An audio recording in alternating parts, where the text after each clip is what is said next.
The Chiefs, we got a league-high 6 picks in the first 3 rounds, including back-to-back picks in the first round. It's been a crazy offseason for them. A lot to unload here. Ryan, where do we begin? Yeah, so they have a ton of picks, and they're going to get what should be on paper a lot better. So Devontae Wyatt fills the need of the inside.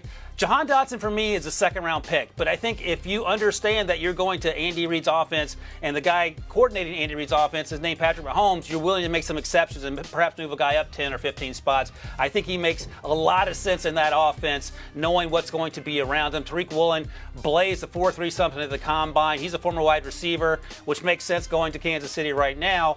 But I think that he is only going to get better at the cornerback position. He has a lot of good tape from last season. I was really impressed with how well he played even before he ran that 4.3. And then Jalen Tolbert out of South Alabama. He reminds me a little bit of Will Fuller, not quite as fast. He has some focus drops, and I would like him to work through those, and I think he will eventually grow out of those. Again, you're going to a good system. And finally, Sam Williams, the edge rusher out of Ole Miss. Late addition to the Senior Bowl, balled out the 3 or 4 days he was there, had a really good combine. I think he's going to be, I don't want to call him a sleeper, he played in the SEC, but a really good football player that people haven't really been talking about thus far. You know what? You'd love this draft through the Kansas City Chiefs. It'd probably make you forget a little bit about Tyreek Hill, at least in the short term, only because Devontae Wyatt, you get a very capable interior player next to Chris Jones. You need help there. You get Mathis, too, as another defensive tackle to add some depth there. And then also you just talked about Sam Williams. He could be a diamond in the rough that you end up finding and helping you get more pressure off the edge because Frank Clark really hasn't quite done it. So I would love that for the defensive side of the football, along with Tariq Woolen, by the way, who's going to be a core special teamer. I can promise you that. But also could develop into one of the best cornerbacks in this class with his length and with his just overall raw ability, how fast he is.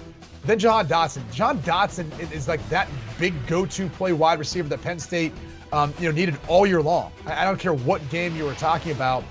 Jahan Dotson was the player they would move around. They'd find ways of isolating. They'd find ways of just putting the football in his hands and let him do the rest. Sounds kind of similar to Tyreek Hill. Now, he doesn't have that sort of speed, but he's very much capable of being a game breaker for them.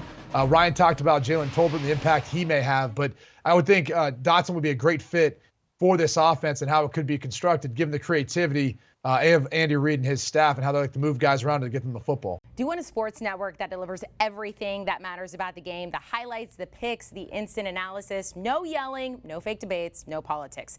Hit the subscribe button and never miss a moment.